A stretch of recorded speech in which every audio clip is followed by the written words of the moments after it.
आदाब नाजरीन, आप देख रहे हैं न्यूज़ मैक्स और मैं अब्दुल वाजिद चिश्ती निज़ामी। मेरे साथ मौजूद हैं डॉक्टर ज़फ़रुल इस्लाम, दिल्ली सरकार में अल्पसंख्यक कमीशन के जो है चेयरमैन हैं। जिस तरीके से फ़ेसबुक पर एक पोस्ट की और पोस्ट के बाद जो फिर एक नेशनल मीडिया को फिर से एक मुद्दा मिल गया और उसको लगातार उछालने का और उसको भुनाने का जो है फिर से माइनॉरिटी के ऊपर एक मौका मिल गया। ज़फ़रुल साहब, क्या आपने उसमें लिखा और जो पोस्ट में आपने लिखा है कि इस तरीके से मदद की आपने जो गल्फ़ कंट्रियां हैं, तो क्या इरादा था आपका, किस नज़रिए से आपने वो पोस्ट लिखी थी और जो नेशनल मीडिया भी इसको जिस तरीके से सवालात खड़े कर रहा है, इस पे क्या आपका जो है नज़रिया है? देखिए, ऐसा हुआ कि जो दिल्ली में भी जो दंगे हुए थे जिसमें कि मुसलमान बहुत मारे गए, बहुत उनका नुकसान हुआ, घर दुकानें सब जलाई गई, तो ये सब दुनिया भर के मीडिया में ये घूमा ये।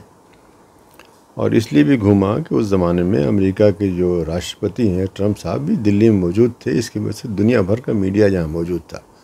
अब जिन लोगों ने दंगे कराए वो कितने बेवकूफ़ लोग थे कि इतना बड़ा इवेंट यहाँ हो रहा है, दुनिया का सबसे बड़ी जो ताकत है उसका प्रेसिडेंट यहाँ मौजूद है और तब भी उन्होंने दंगे कराए।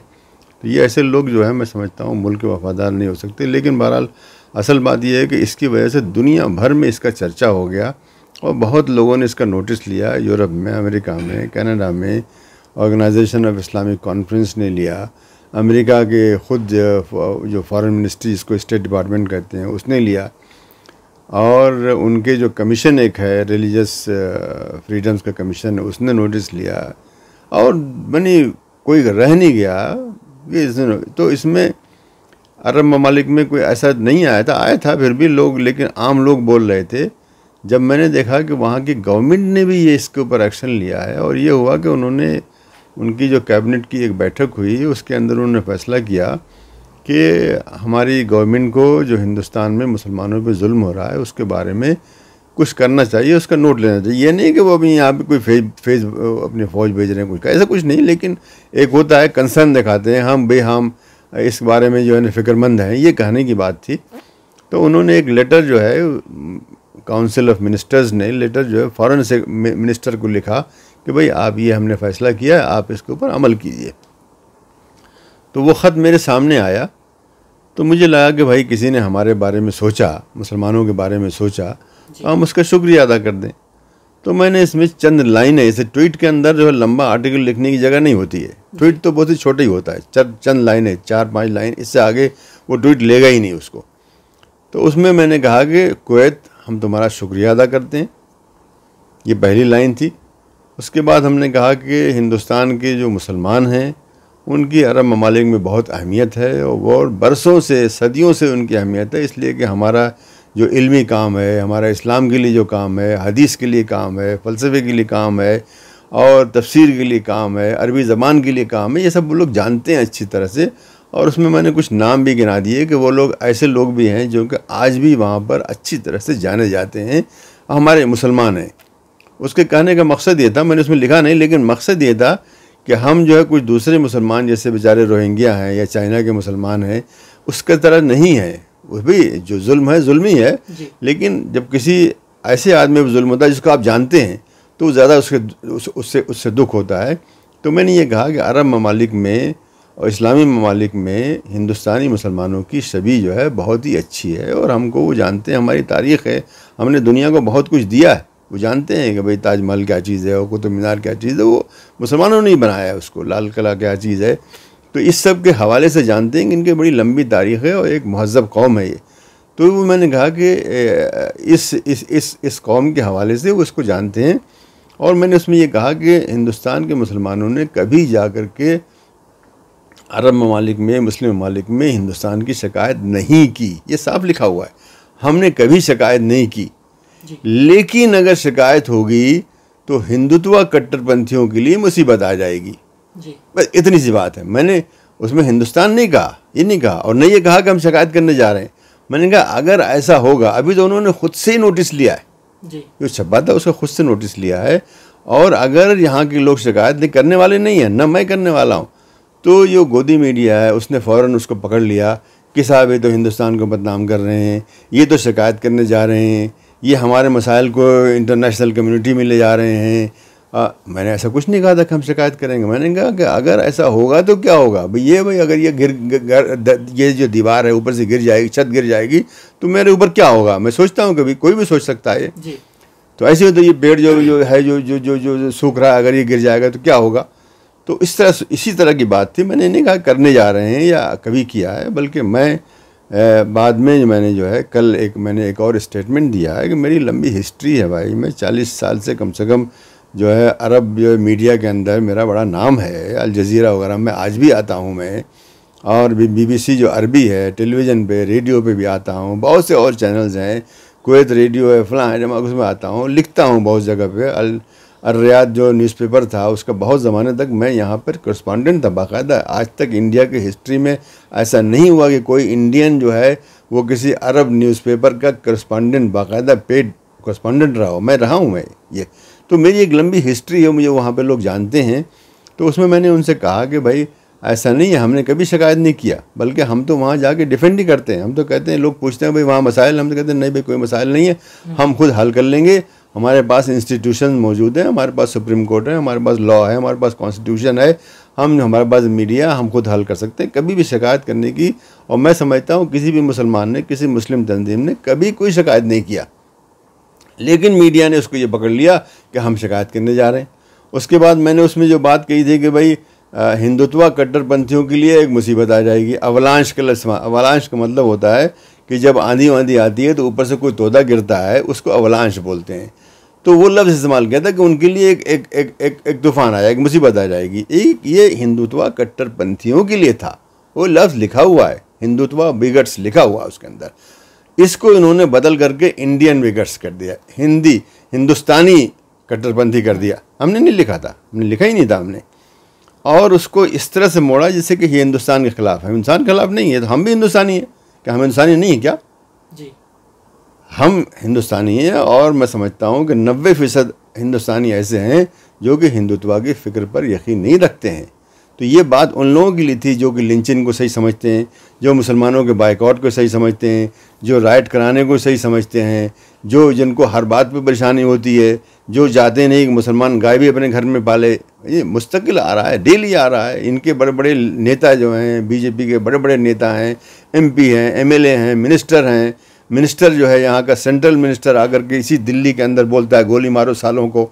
तो ये जो माहौल पैदा किया जाता है, हमने उसके ख़िलाफ़ बोला। हम उसके यहाँ बोलते रहें, आज से नहीं, बल्कि आप देखिए, मैं हिंदुस्तान में बाहर रहता था। मैं तकरीबन आज मुझे वापस आए हुए शायद 36 साल हो गए होंगे। मुस्तकिल बोल रहा हूँ, मैं मुस्तकिल लिख रहा हूँ। सारे न्यूज़पेपर में मैंने लिखा, आज तो नहीं लिखता हूँ मैं। पहले मैंने इंडियन एक्सप्रेस में भी लिखा है, टाइम्स ऑफ इंडिया में भी लिखा है, और मैंने कहाँ लिखा है, बाहर भी लिखा है, इन अरब न्यूज़ में मैं लिखता था वो ज़माने तक। तो सब मैंने लिखा है इसी के बारे में कि भाई जुल्म बंद करो। बाबरी मस्जिद के इशूज़ वगैरह के बारे में कि ज़बरदस्ती तुम क्यों कब्जा कर रहे हो किसी की मस्जिद के ऊपर। तो ये बातें हमने उठाई हैं, लेकिन ये जुल्म के ख़िलाफ़ उठाई हैं, और एक तबके के ख़िलाफ़, मुल्क के ख़िलाफ़ नहीं। मुल्क नहीं हमारे साथ कर रहा है, मुल्क तो बड़ा अच्छा है हमारा।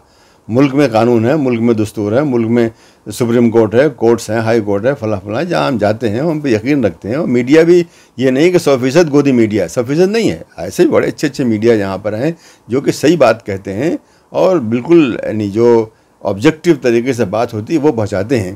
तो हमने ऐसा कुछ नहीं किया, लेकिन गोदी मीडिया ने उसको एकदम ही से अलग उसमें रोक दे दिया। तो मैंने कल जो है परसों रात से ही मुझे बहुत से चैनल जो है आते थे, घर के सामने आके खड़े हो गए। अगले दिन भी कल भी आकर के खड़े हो गए, और फ़ोन आते रहे, सैकड़ों लोगों के फ़ोन आते रहे। मैंने कहा मैं किसी से बात नहीं करूँगा जी। तो जिस तरीके से मीडिया दिखाती है उसको उल्टा उसका दिखाती है। आपका नज़रिया कुछ और था, और जिस तरीके से उसको पेश किया गया वो नज़रिया मीडिया का सबने देखा, और फिर से जो है बदनाम करने की कोशिश की गई है मुसलमानों को ही।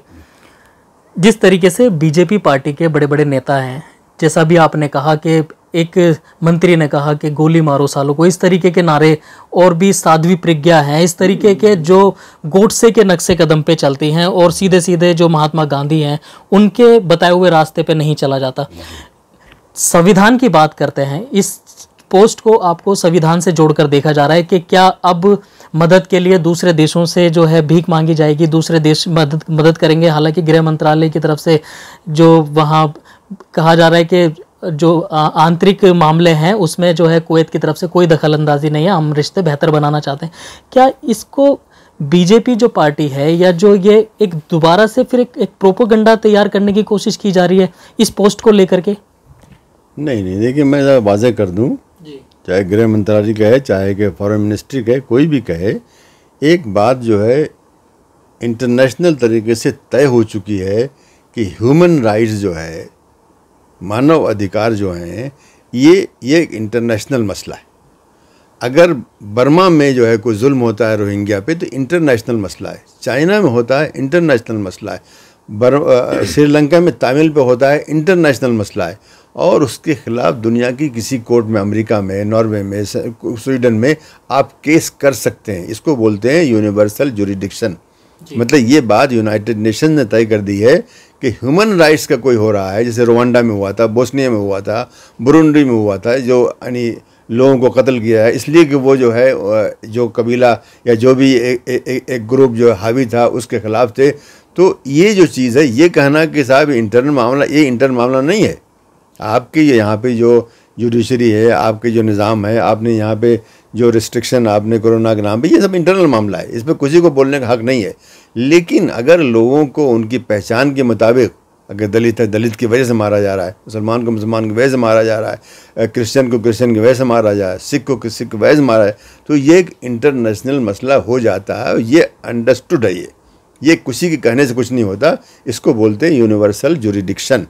मतलब ये मामला इंटरनेशनल अदालती मामला है। कहीं पर भी किसी मुल्क में अलाउ नहीं होता है, लेकिन बहुत से मुल्कों में अलाउ है। आप जाके वहाँ केस कर सकते हैं कि भाई फलां मुल्क में, जैसे रोहिंग्या में, रोहिंग्या के खिलाफ अभी देख रहे हैं आप इंटरनेशनल कोर्ट के अंदर हो रहा है। वो तो कह सकता है भाई मेरा इंटरनल मामला है, ऐसा तो नहीं है। इंटरनेशनल कोर्ट के अंदर क्या बोस्निया के जो जालिम थे वो नहीं गए? क्या रुवांडा के जालिम नहीं गए? वो भी कह सकते मेरा इंटरनल मामला है। लेकिन आपका इंटरनल मामला ये नहीं है कि आप अपने अवाम को जो है ना सफाया करें, आप कत्ल करें, उनको प्रोसिक्यूट करें, ऐसा मामला नहीं है। तो ये कोई भी बोलता है तो वो ऐसे वो इंटरनल कंजम्पशन, अपने लोगों को बेवकूफ़ बनाने के लिए बोलता है कि इंटरनल मामला नहीं है। इंटरनल मामला जो है वो है, लेकिन मानव अधिकार के जो मामलात हैं वो इंटरनल नहीं हैं, वो इंटरनेशनल हैं। वो कोई जाके कर सकता है। लेकिन मैंने पहले ट्वीट में भी कहा था, बाद में जो मैंने स्टेटमेंट कल जारी किया उसमें भी कहा कि हिंदुस्तान के मुसलमान और मैं खुद ऐसा कोई भी इरादा नहीं रखते हैं, ना आज न कल, कि हम बाहर जाएंगे। हम यहीं पर हैं और हम अपने लिए जो भी अदालत से हमको जो चाराजोई करनी होगी हम यहीं करेंगे, हम बाहर नहीं जाएंगे। कोई शिकायत की बात नहीं होती। और मैं तो चाहता, मेरे ताल्लुकात तो अरब ममालिक में ऊपर तक हैं, मतलब जो बादशाह वगैरह है वहाँ तक भी ताल्लुकात मेरे हैं, मिनिस्टर से हैं, बड़े बड़े जर्नलिस्ट से हैं, बड़े बड़े सिविल पॉलिटिशियन से हैं। लेकिन हमने कभी शिकायत नहीं किया, इसलिए कि मुझे शर्म आएगी मैं अपने मुल्क के ख़िलाफ़ बोलूँ। ऐसा नहीं, जो उस मुल्क के ख़िलाफ़ है मैं अपने खिलाफ़ बोल रहा हूँ, तो हम ऐसा नहीं करते। और मैंने समझा है कोई ऐसा करेगा। क्योंकि जिस तरीके से अभी हाल ही में देखा जा रहा है कि लगातार गल्फ़ कंट्रियों ने जो है अपनी प्रतिक्रियाएं दी हैं, इस्लामोफोबिया का एक ट्रेंड चलाया गया यूट्यूब, उस पर, ट्विटर पे, तो क्या इसको ये माना जाए कि कहीं ना कहीं सरकार दबाव में है? नहीं, सरकार दबाव में है ही है। हमारे प्रधानमंत्री जो वहाँ के सारे प्रधानमंत्रियों से बात कर रहे हैं, हमारा जो विदेश मंत्री है सारे विदेश मंत्रियों से बात कर रहा है, जो हमारे जो एम्बेसडर वहाँ पे हैं, जो सफ़ीर हैं हमारे इन सारे मुल्कों में, वो सब बयानात दे रहे हैं, वीडियो जारी कर रहे हैं। किस लिए कर रहे हैं? क्या दबाव में नहीं है क्या? इसलिए दबाव में इसलिए हैं कि यहाँ जो हरकतें हुई हैं अभी, जो हमारे नॉर्थ ईस्ट ज़िले के अंदर जो इतना जो कांड मचा है, जो लोगों को कत्ल किया गया है, 53 लोग तो अभी तक ऑफिशियल फिगर्स हैं, और मालूम नहीं कितने घर, सैकड़ों घर जला दिए गए हैं, दुकानें जला दी गई हैं, वर्कशॉप जला दी गई हैं, गैराज जला दिए गए हैं। दुनिया ने देखा, और इनकी बेवकूफ़ी की वजह से दुनिया ने देखा। अगर ट्रंप यहाँ नहीं होते तो शायद इतना शोहरत दुनिया भर में नहीं होती। ट्रंप की वजह से पूरी मीडिया दुनिया, अमेरिका और सारे यूरोप वगैरह की यहाँ मौजूद थी, तो वो ट्रंप के बजाय वो लोग वहाँ भाग गए और वो सब उसको रिकॉर्ड करने लगे, देखने लगे वहाँ से। तो इनकी बेवकूफ़ी की वजह से भाई आप मत करो, राइट मत होने दो। विभूति नारायण जो है, ये बहुत बड़ा डायरेक्टर जनरल ऑफ पुलिस था, रिटायर्ड भी हैं, उन्होंने कहा था कि पुलिस चाहे तो 2 घंटे में राइट कंट्रोल कर सकती है। ये बहुत बड़ा अफसर बोल रहा है। आज वो किसी यूनिवर्सिटी के वाइस चांसलर है, मैं समझता हूँ, ये विभूति नारायण दास जो है, इन्होंने किताब भी लिखी है राइट के बारे में। तो चाहे तो, लेकिन 2 घंटे वाली चीज़ जो है आप 2 दिन, 3 दिन, 4 दिन भी चलाते हैं, और साहब सब वीडियो में दुनिया देख रही है कि पुलिस वाले खुद ही मार रहे हैं, पुलिस वाले खड़े हुए हैं या मार रहे हैं, तो ये तो नहीं ठीक है। पुलिस वाले इसलिए पैसा नहीं मिलता उनको, ये फोर्स इसलिए नहीं बनाई गई है। ये फोर्स बनाई गई कि हर हिंदुस्तानी की को डिफेंड करें, हर हिंदुस्तानी की हिफाजत करें, इसलिए बनाई गई है। ये नहीं कहेगा मैं इस हिंदुस्तानी की हिफाजत नहीं करूँगा, इसकी करूँगा। अब ये तो जो शिव विहार के जो दंगे थे, ये दंगे में जो हाल रहा वो सबने देखा और सबके सामने है। इसी वजह से जो है दूसरे देशों में जो भारत है हमारा, उसकी तस्वीर क्या निकली है सामने, वो भी जग जाहिर है, वो भी सबके सामने। लेकिन मैं अब आपसे एक ये सवाल करना चाह रहा हूँ कि जिस तरीके से मीडिया ने फिर एक दोबारा से फिर इसको गलत नज़रिए से पेश किया है, तो क्या आपकी तरफ से अभी कोई शिकायत की गई है मीडिया के ख़िलाफ़, या जो उसमें आपने बताया कि मैंने क्या लिखा था और उसको क्या बदल दिया गया है, उस पर क्या कार्रवाई की गई है, ज़रा ये बता दीजिए। देखिए, ये सब जब बवाल शुरू हो गया तो मैंने जानबूझ करके किसी भी ये जो गोदी मीडिया है, मैंने किसी से बात नहीं किया। बिल्कुल मैंने मना कर दिया। मैंने कहा मैं तुमसे बात नहीं करता हूँ मैं। और मैंने कल शाम को मैंने एक स्टेटमेंट एक पेज का जारी कर दिया, जो हमारी फेसबुक के ऊपर मौजूद है, किसी को पढ़ना हो, अंग्रेज़ी में भी है, उर्दू में भी है। अब मेरा मकसद क्या था, मेरा मतलब क्या था, उसके अंदर मैंने कह दिया। दूसरी चीज़ जो है, मैंने अपने वकील से कह दिया कि इनके ख़िलाफ़ नोटिस दो, तो हमारे वकील ने नोटिस तैयार कर लिया है और आज जो है वो नोटिस टाइम्स नाउ के ख़िलाफ़ चला जाएगा। अभी हमने एक को लिया है, सबसे आगे था और झूठ बोल रहा था बातों को, जैसे कि भगवा हमने हिंदुत्व कट्टरपंथी कहा, उसको इंडियन कट्टरपंथी कर दिया।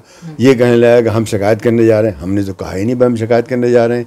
इस तरह की बातें उसके अंदर सब डाल दी उसके अंदर, जो कि हमने कहा ही नहीं था। तो उन सब बातों को नोट करके हमारे वकील ने उसका जो है एक लीगल नोटिस जो है, पहले लीगल नोटिस भेजा जाता है और लीगल नोटिस भेजे जाने के बाद अगर वो माफ़ी नहीं मांगते हैं, अपने ट्यूब पे नहीं, अपने चैनल पे नहीं दिखाते हैं, तो फिर हमारी तरफ से बाकायदा अदालत की कार्रवाई यहीं दिल्ली में होगी। संवैधानिक पद पर आप हैं और इसी चीज़ को लेकर के और सवाल उठ रहे हैं कि एक शख्स जो संवैधानिक पद पर है और वो इस तरीके की जो है पोस्ट डालता है, इससे दूसरे लोग जो देखते हैं या पढ़ते हैं या जो फॉलो करते हैं, वो उनका क्या नज़रिया बनेगा। तो क्या दिल्ली सरकार से मांग की जा रही है कि आपको जो है बर्खास्त करा जाए, आपको आपके पद से हटाया जाए? इसको किस तरीके से देख रहे हैं? क्या सरकार की तरफ से, केजरीवाल सरकार की तरफ से किसी तरीके का कोई रिएक्शन इस पर आपके ऊपर? नहीं, देखिए मैं इस पर कोई टिप्पणी नहीं करता।